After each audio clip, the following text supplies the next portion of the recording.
Everyone. ಪ್ರಶ್ನೆ ಸಂಖ್ಯೆ 24. ಸಸ್ಯಗಳಲ್ಲಿ ಕಾಂಡದ ಮೇಲ್ಮುಖ ಬೆಳವಣಿಗೆಯು ಆಪ್ಷನ್ ಎ ಋಣ ಗುರುತ್ವಾನುವರ್ತನೆ ಮತ್ತು ಧನ ಜಲಾನುವರ್ತನೆ, ಆಪ್ಷನ್ ಬಿ ಧನ ಗುರುತ್ವಾನುವರ್ತನೆ ಮತ್ತು ಋಣ ಜಲಾನುವರ್ತನೆ, ಆಪ್ಷನ್ ಸಿ ಋಣ ದ್ಯುತಿಯಾನುವರ್ತನೆ ಮತ್ತು ಧನ ಗುರುತ್ವಾನುವರ್ತನೆ, ಆಪ್ಷನ್ ಡಿ ಋಣ ಗುರುತ್ವಾನುವರ್ತನೆ ಮತ್ತು ಧನ ದ್ಯುತಿ ಅನುವರ್ತನೆ. ಸಸ್ಯಗಳಲ್ಲಿ ಕಾಂಡದ ಮೇಲ್ಮುಖ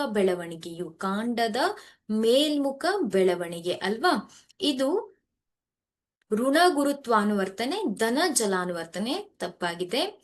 ಧನ ಗುರುತ್ವಾನುವರ್ತನೆ ಅಲ್ಲ, ಅದರಿಂದ ಇದು ಕೂಡ ತಪ್ಪಾಗಿದೆ.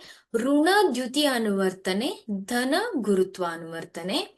ಆಪ್ಷನ್ ಡಿ ಅನ್ನ ನೋಡಿ, ಋಣ ಗುರುತ್ವಾನುವರ್ತನೆ, ಧನ ದ್ಯುತಿವರ್ತನೆ. ಇದು ಗುರುತ್ವದಿಂದ ವಿರುದ್ಧ ದಿಕ್ಕಿನಲ್ಲಿ ಬೆಳವಣಿಗೆ ಆಗ್ತಾ ಇದೆ, ಆದ್ರಿಂದ ಋಣ ಗುರುತ್ವಾನುವರ್ತನೆ. ಬೆಳಕಿನ ಕಡೆಗೆ ಅದು ಬಾಗ್ತಾ ಇದೆ, ಆದ್ರಿಂದ ಅದು ಧನ ದ್ಯುತಿ ಅನುವರ್ತನೆ. ಆಪ್ಷನ್ ಡಿ ಸರಿಯಾದ ಉತ್ತರ. ಋಣ ಗುರುತ್ವಾನುವರ್ತನೆ ಮತ್ತು ಧನ ದ್ಯುತಿ ಅನುವರ್ತನೆ.